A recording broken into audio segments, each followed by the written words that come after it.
देखो, जो दिनचर्या बताई गई है वही तुम्हारी सिद्धि का हेतु है। अपनी कोई भी दुराग्रह वृत्ति रख के, आग्रह वृत्ति रख करके शरणागत ना हो, खाली हो जाओ। जो भी तुम्हारे अंदर है उस समर्पण के भाव में, अब जोई कहें करें हम सोई, आयस लिए चले निज दासी, मन क्रम वचन त्रिशुद्ध सकल मत, हम श्री हित हरिवंश उपासी। मन से, वचन से, कर्म से, शरीर की चेष्टाओं से शुद्ध, अर्थात जो उपदेश मिला उसके अनुसार चलना, उसके विपरीत चलना अशुद्ध है, उनके अनुकूल चलना शुद्ध है, आदेश है। प्रातः उठे, सबसे पहले गुरुदेव भगवान को प्रणाम करके गुरु प्रदत्त नाम मंत्र का स्मरण करें। फिर वृंदावन भूमि को प्रणाम करें, चाहे जहां हो, क्योंकि हमारा प्रेम धर्म धाम में विराजमान प्रिया प्रीतम के चरणार विंद का सेवा सुख है। सबसे पहले हम धाम को प्रणाम करते हैं। गुरुदेव की बात, धाम को प्रणाम किया, फिर अपनी दिनचर्या में नाम स्मरण करते हुए लगते हैं। जब स्नान कर ले रज लगाते हैं, चरणामृत लेते हैं, तिलक रचना करते हैं, फिर दिनचर्या आगे की बढ़ती है। इतना शरीर सेवी मत बन जाओ कि हर समय खान पान का ही चिंतन केवल बना रहे, जिससे प्राणों का पोषण हो, शरीर स्वस्थ रहे। ऐसी दिनचर्या बनाओ। 2 बार, 1 बार, 3 बार, जितने में तुम्हारा प्राण पोषण होता है थोड़ा थोड़ा ले, पर वो भगवद अर्पित करके। सेवक जी महाराज कह रहे, इसीलिए उनकी बुद्धि कच्ची रहती है। बिना स्नान किए खाना पीना, या स्नान करके सीधे केवल भोजन अर्पित करने की बात ही नहीं मन में आई। बहुत ध्यान देने योग्य, ये कच्चाई दूर हो जाएगी। अनहाई अनर्पित जाए गटकत। अगर बिना प्रभु को अर्पित किए हुए पा रहे हो तो तुम कैसे वैष्णव हो, कैसे शरणागत हो? वही तुम्हारे को बंधन में बांध देगा, अर्थात तुम्हारी बुद्धि में वही स्फुरणा होगी जो मायाकृत भोगों में आकर्षण पैदा करके तुम्हारे हृदय में तृष्णा कामना की आग लगा देगी। अगर भगवद अर्पित प्रसाद है तो इन वासनाओं को नष्ट करता है। काहे को अपनी बुद्धि को भ्रष्ट करोगे? बिना भगवद अर्पित किए हुए जो भी पाया जाता है वो पाप पाया जाता है, ऐसा संतों ने कहा है, ऐसा भगवान ने भी गीता जी में कहा है। कितना समय लगता है? बहुत सहज बात है।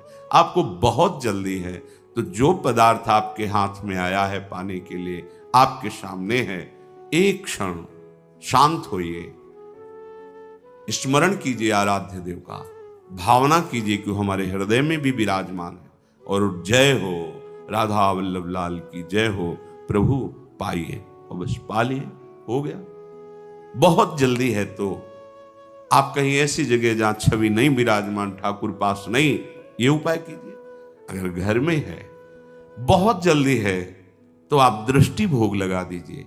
सामने गए, थाल दिखाई, 2-4 नाम लिए, प्रणाम किया, आ गए। समय है तो विराजमान करके एक पद गाया, भावना कर रहे प्रभु पा रहे, फिर आचमन कराया, फिर प्रसाद। आपका जीवन भगवत समर्पित जीवन, शरणागत जीवन। फिर आप मनमानी आचरण कैसे? एक बूंद पानी भी अमनिया नहीं होना चाहिए अपनी जिह्वा में, प्रसादी ही पाना चाहिए। जल भी पाना है तो पहले लिया, राधा वल्लभ लाल की जय, अर्पित किया, फिर पिया। आस करें विषयीन के आगे, जो देखे में जोरत हाथ लटक कर। विषयी पुरुषों के आगे हाथ जोड़ते हुए, हाथ लटकाते हुए देखने को मिला। सेवक जी महाराज कह रहे, महालक्ष्मी जिनके चरणों को निरंतर सहलाती रहती हैं, चरण चापती रहती हैं, और भगवान अपने चिंतन में निमग्न रहते हैं, उधर दृष्टिपात भी नहीं करते, ऐसे प्रभु के दास कहलाकर आप अन्य विषयी पुरुषों के आगे हाथ फैलाएं? भक्त कभी ऐसा नहीं कर सकता। चाहे वो गृहस्थ हो चाहे विरक्त हो, वो भगवद आश्रित है। अगर ऐसा है तो भगवद आश्रय नहीं है, ऐसा नहीं है। जिसके हृदय में नाम चल रहा होता है वो परम धनी है। भुगतें देहि न जाचहि, पोषण भरन न चिंत कराए।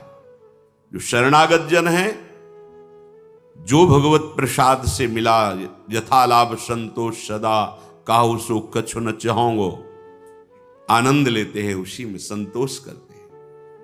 अगर जरूरत पड़ी तो उसमें से भी दूसरे को दे देते हैं, पर न जाचहि। ऐसे करना भक्तों का स्वभाव नहीं होता।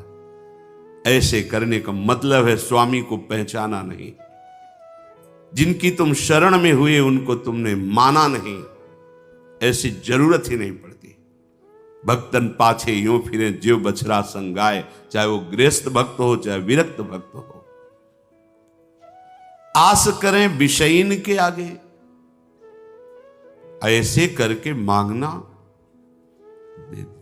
ये ना शरणागति का लक्षण है, ना ये किसी उपासना का भाव, ये केवल वासना है, वासना।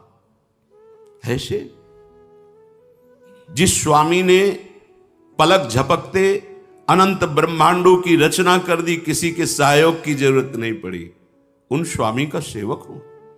अगर वो आज हमें भूखा रखना चाहते हैं तो हम विविध प्रकार के पदार्थों के पाने से जो सुख होता है उससे भी अधिक सुखी रहेंगे।